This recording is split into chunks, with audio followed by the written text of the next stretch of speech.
அஸ்ஸலாமு அலைக்கும் வரஹ்மத்துல்லாஹி வபரகாத்துஹு. தினமும் ஒரு ஹதீஸ். நபிகள் நாயகம் ஸல்லல்லாஹு அலைஹி வஸல்லம் அவர்களுடைய வாழ்வின் சுருக்கம். ஒரு தடவை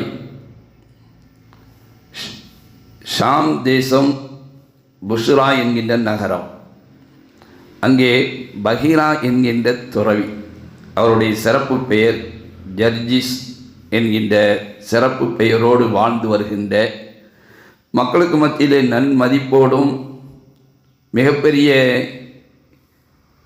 இறை நம்பிக்கையோடும் வேதத்தின் மீது ஈடுபாடு கொண்டோருமான அந்த பஹீரா தன்னுடைய அரண்மனையில் மேல் பகுதியிலே ஒரு இடத்தை அமைத்து தனிமையிலே இருந்து வருகிறார். தனிமையின் சூழல் எந்த அளவுக்கு அவருக்கு முக்கியத்துவமாக கருதினார் என்று சொன்னால், பல்வேறு பகுதியிலிருந்து வியாபார நிமித்தமாக வரக்கூடியவர்களெல்லாம் அவர் இருக்கின்ற அந்த மாளிகையில் கீழே தங்கி களைப்பாரி உணவு உண்டு செல்கின்ற பழக்கம் இருக்கிறது. ஆனால் யாரையும் சந்திப்பதற்கோ எந்த விதத்திலையும் மற்றவர்களுடைய தொடர்புகளை ஏற்படுத்திக் கொள்வதற்கோ விரும்பாமல் தனிமையிலே இருந்து வந்தார். உணவும் கிடையாது. அதே போன்று ஓய்வு என்கின்ற வகையில் மிக அவசியமான நேரங்களை தவிர பாக்கி முழுமையான நேரங்களை அந்த தனிமையிலே இருந்து வந்தார். தனிமையிலே இருக்கின்ற பொழுது என்ன காரியத்தை செய்து வந்தார் என்று சொன்னால், ஒரு கணவாயை நோக்கியே இவருடைய பார்வை இருந்து கொண்டிருக்கும். கணவாயில் உண்டான மரங்கள் மீதும் கற்கள் மீதும் இவருடைய பார்வை நிலைத்து நிற்கும். இதுதான் இவருடைய தன்மையினுடைய முக்கியத்துவமாக இருந்தது. சில காலங்கள் சென்றது. ஒரு வியாபார கூட்டம் மக்காவில் இருந்து வருகை தருகிறது. வருகை தந்தவர்கள் எல்லா வியாபாரிகளும் தங்குவதை போன்று இவர் இருக்கின்ற இடத்திலே தங்குகின்றனர். ஆனால் இதுவரைக்கும் தனிமையிலே இருந்த அந்த துறவி தன்னுடைய சிந்தனை அனைத்துமே அந்த கால்வாயை நோக்கியே சிந்தனையை செலுத்தி கொண்டிருந்தவர். யாரிடத்திலும் எந்த தொடர்பும் இல்லாமல் இருந்த அந்த துறவி தன்னுடைய அந்த தவ நிலையை கலைத்துவிட்டு வேக வேகமாக வெளியேறி வருகிறார். வெளியேறி வந்து மக்காவிலிருந்து வந்த அந்த வியாபார கூட்டத்தை சந்திக்கிறார். இருந்தவர்களுக்கெல்லாம் ஆச்சரியம். யாரிடத்திலையும் பேச மாட்டார். யாருக்கும் எந்த முக்கியத்துவம் கொடுக்காமல் அவருடைய தன்மைதான் மிக முக்கியம் என்ற சிந்தனையில் இருக்கக்கூடியவர் தற்சமயம் இந்த நிலைமைக்கு மாறி இருக்கிறாரே என்று அவரை சுற்றி இருக்கக்கூடியவர்களும், அதே போன்று இந்த மக்கா வியாபார கூட்டமும் இதற்கு முன் வந்திருந்த பொழுது இவரை பற்றி உண்டான கேள்விப்பட்ட அந்த சூழலும் தற்பொழுது அவர் நடந்து கொண்ட முறையும் ஆச்சரியத்தை தந்தது. அதனால் என்ன செய்வது என்று திணறிக் கொண்டிருக்கின்ற பொழுது இவர் அந்த மக்காவில் வந்து அந்த கூட்டத்தை துளாவுகிறார். கடைசியாக ஒரு 12 வயது சிறுவரை பிடித்து, இதோ மக்களின் தலைவர் வந்துவிட்டார், அகிலத்தின் அருட்கொடை வந்துவிட்டார், இறை தூதர் வந்துவிட்டார் என்று கூக்கலிடுகிறார். இருந்தவர்களுக்கெல்லாம் ஆச்சரியம். என்ன நடந்தது? ஏன் மக்காவில் இருந்து வந்து இவ்வளவு பெரிய தலைவர்களெல்லாம் வந்திருக்க ஒரு சிறுவனை பிடித்து இவ்வளவு முக்கியத்துவத்தோடு பேசி கொண்டிருக்கின்றாரே என்ற ஆச்சரியத்தோடு பார்த்து அவரிடத்திலே கேள்வி கேட்கின்ற பொழுது, இல்லை, இவர் இறை தூதர், அகிலத்தின் அருட்கொடை என்றெல்லாம் சொல்கிறார். எப்படி இது விஷயமாக நீங்கள் தெரிந்து கொண்டீர்கள் என்கின்ற பொழுது, இறை தூதர்களுக்குத்தான் அந்த கணவாயில் இருக்கின்ற மரங்களும் கற்களும் சஜிதா செய்யும் என்பது எங்களுடைய வேதத்தில் சொல்லப்பட்ட செய்தி. எனவே இந்த கணவாயின் வழியாக அவர் வருவார் என்பதும் எங்களுடைய வேதத்திலே பதிவு செய்யப்பட்டிருக்கின்ற தகவல். அதை எதிர்பார்த்து தான் நான் அமர்ந்திருந்தேன். தற்சமயம் உங்களுடைய கூட்டம் வருகின்ற பொழுது அந்த நிகழ்வு நடந்தது. எனவே என்னுடைய தவத்தை கலைத்துவிட்டு நான் வந்தேன் என்று சொல்லி நபிகள் நாயகம் ஸல்லல்லாஹு அலைஹி வஸல்லம் அவர்களை பிற்காலத்திலே இறை தூதராக வரப்போகின்றார்கள் என்ற முன்னறிவிப்பு என்கின்றது, அடையாளப்படுத்துதல் என்பது அவர் மூலமாக வெளிப்பட்டது.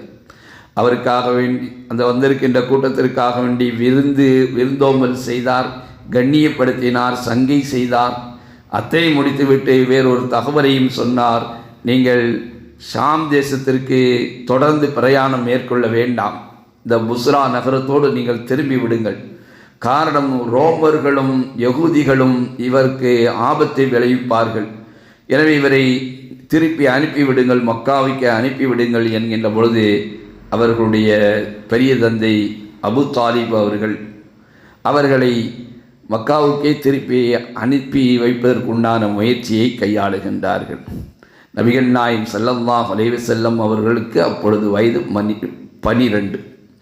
12 வயதுக்கு பின்பாக ஸல்லல்லாஹு அலைஹி வஸல்லம் வாழ்வினுடைய நிலைப்பாடு என்பது எப்படி அமைந்தது என்ற வரலாற்று ரீதியாக நாம் பார்க்கின்ற பொழுது, அபு தாலிப் அவர்களுக்கு கஅபத்துல்லாவில் ஹஜ்ஜிக்கு வரக்கூடியவர்களுக்கு நீர் போட்டுகின்ற ஒரு பொறுப்பு இருந்தது. அது மிக கௌரவமான பொறுப்பாக பார்க்கப்படும். அது கிடைக்க வேண்டும் என்று எல்லோரும் எதிர்பார்ப்பார்கள். ஆனால் அந்த பொறுப்பு இருந்த அந்த சூழலில் அதற்காக வேண்டி சில பொருளாதார செலவும் ஏற்படும். ஆனால் அபு தாலிபால் அதை பொருளாதார செலவை முன்னிறுத்தி நடத்துவதற்குண்டான வழி இல்லாதனால் தன்னுடைய சகோதரர் அப்பாஸிடத்திலே கொஞ்சம் கடன் பெற்றிருந்தார். கடனுக்கை அடைப்பதற்குண்டான வழி இல்லாமலும் இந்த தண்ணீர் புகட்டுவதற்குண்டான செலவினத்தை கவனித்திற்கொண்டும் மேலும் கடன் பெற வேண்டிய சூழல், கடனை அடைக்க முடியாத நிலை வருகின்ற பொழுது தனக்கு கிடைத்த அந்த பாக்கியமான பொறுப்பை அப்பாஸிடத்திலே மாற்றிவிட வேண்டிய சூழல் அபு தாலிபுக்கு ஏற்பட்டது. தன் சகோதரனுடைய மகனை வைத்து பராமரிப்பதும் கூட அவர்களுக்கு கொஞ்சம் சிரமத்தை சந்திக்க வேண்டிய நிலைமை ஏற்பட்டது. அந்த நேரத்தில் தான் நபிகள் நாயகம் ஸல்லல்லாஹு அலைஹி வஸல்லம் அவர்கள் ஆடு மேய்ப்பதற்குண்டான முயற்சியிலே ஈடுபட்டார்கள். ஆடு மேய்க்குதல் என்பது அரபக மக்களுக்கு மத்தியிலே அது இழிநிலை செயலாக பார்ப்பது கிடையாது, சர்வசாதாரணமாக எடுத்துக்கொள்வார்கள். அதே போன்று பிற்காலத்திலே நபிகள் நாயகம் ஸல்லல்லாஹு அலைஹி வஸல்லம் அவர்கள் சொல்லி காட்டினார்கள், எல்லா நபிமார்களும் ஆடு மேய்த்திருக்கின்றார்கள். ஏன் அல்லாஹ் தஆலா நபிமார்களை ஆடு மேய்க்கின்ற பொறுப்பை ஒப்படைத்தான் என்று சொன்னால், அவைகள் மூலமாக சில பக்குவங்களை, அனுபவங்களை, ஒரு பொறுமைத்தன்மைகளை கடைபிடிப்பதற்குண்டான வழிமுறை அவைகள் மூலமாக கிடைக்கிறது என்ற வகையிலே எல்லா நபிமார்களும் ஆடு மேய்த்திருக்கின்றார்கள். அல்லாஹு தஆலா நபிகள் நாயகம் ஸல்லல்லாஹு அலைஹி வஸல்லம் அவர்களையும் ஆடு மேய்க்கின்ற இந்த வாய்ப்பை ஏற்படுத்தி கொடுத்தான்.